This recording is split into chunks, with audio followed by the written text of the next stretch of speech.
이야기의 제목을 한번 맞춰볼게요. 힌트를 줄게요. 원숭이도 나무에서 떨어질 때가 있다 라는 속담은 어떤 교훈이 있나요? 대답해보세요.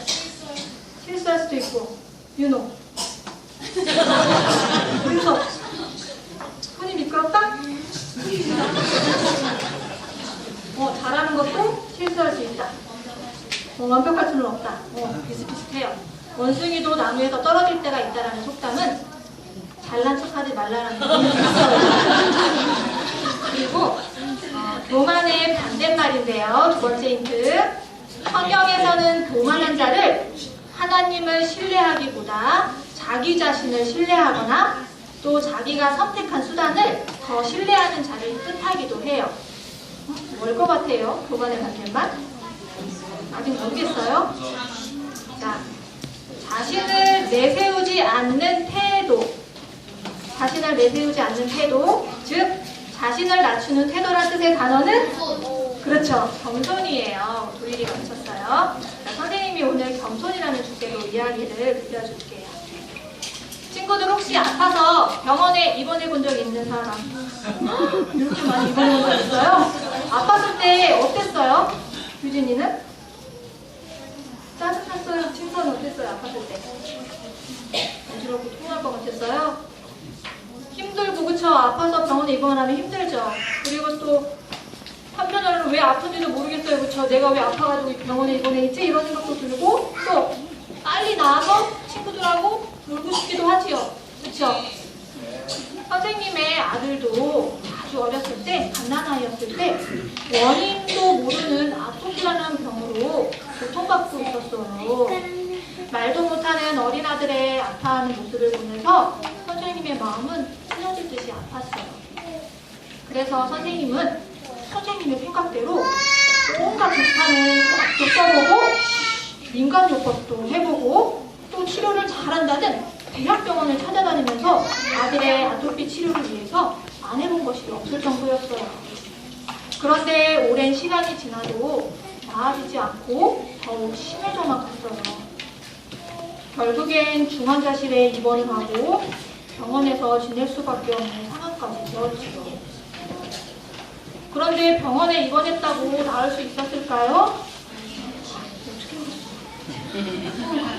그런데 병원에 입원해서 나을 줄을 알았는데 그때 병원에서 투여한 약이 부작용이 있어가지고 피부가 막 더 나빠지고 목숨까지 위태한 상황이 되었던 거예요.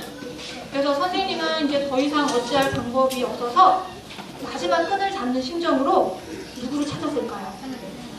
하나님을 찾았어요. 그때나 선생님은 하나님께 전적으로 매달려서 하나님 도와주세요. 더 이상 제가 어떻게 할 수 있는 방법이 없어요. 제 아들을 꼭 낫게 하나님께서 도와주세요. 저는 하나님만 믿겠습니다 하고 제가 이제 선생님이 이제 하나님을 신뢰하기 시작했어요. 그리고 나서는 신기하게도 하나님께 기도한 후 조금씩 피부가 깨끗해지고 다 낫게 되었어요. 선생님은 아들의 검을 통해서 깨달은 것이 있었어요.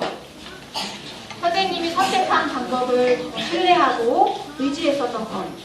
즉 하나님을 찾지 않고 하나님의 전지전능하심을 믿지 않고 선생님 자신의 생각대로 선생님의 선택을 더 믿는 교만함으로 인해서 아들을 더 고생시키고 있다는 것을 깨닫게 되었어요. 물론 지금은 아픈 경험을 통해 하나님의 뜻대로 음식도 더 좋은 것으로 가려먹게 되고 하나님의 사랑을 더 크게 깨달으며 아픔을 낫게 해주시고 겸손을 배우게 해주신 하나님을 찬양하며 살아가고 있어요.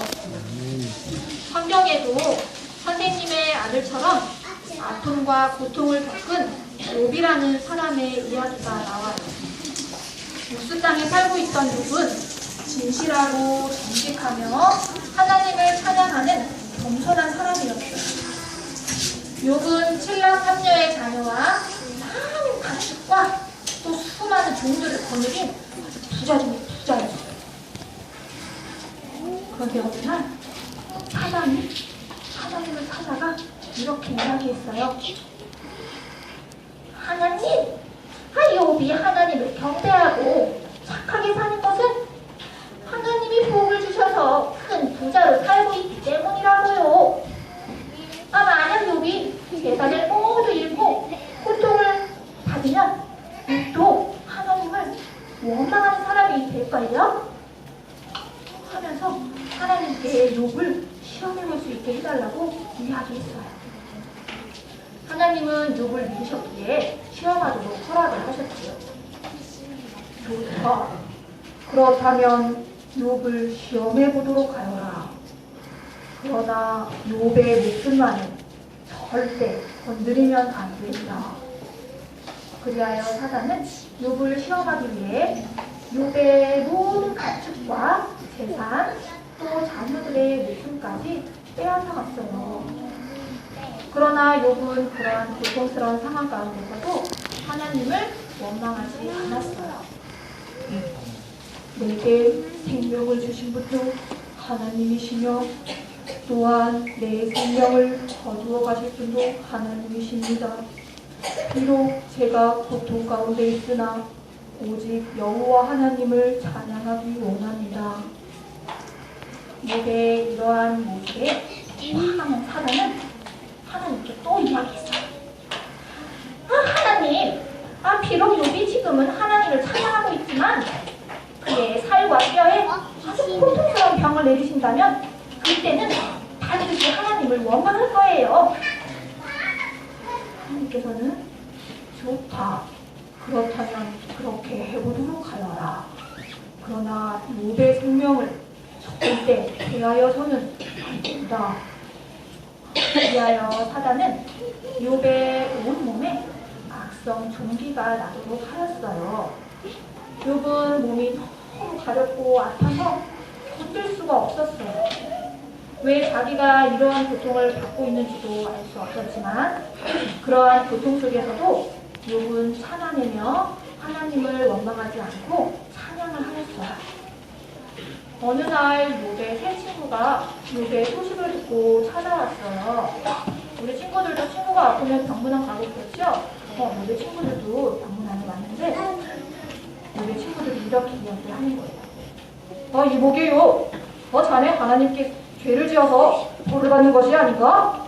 어서 하나님께 잘못을 고백하게. 친구들마저 욥이 죄를 지은 거라 생각하고 욥에게 아픈 상처를 주었어요. 욥은 나는 정직하게 살아왔기 때문에 하나님 앞에 아무런 죄가 없네 라고 말하였어요.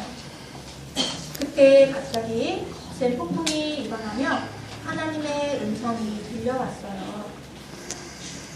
욥아, 겸손하지 못하게 아무 죄가 없다고 스스로 잘난 척하며 말하는 것은 교만함이다.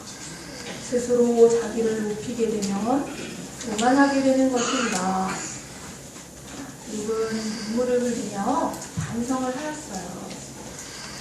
주님, 이 벌레만도 못하게 어리석은 제가 감히 하나님 앞에서 잘못이 없고 의로운 사람이 말하였어요.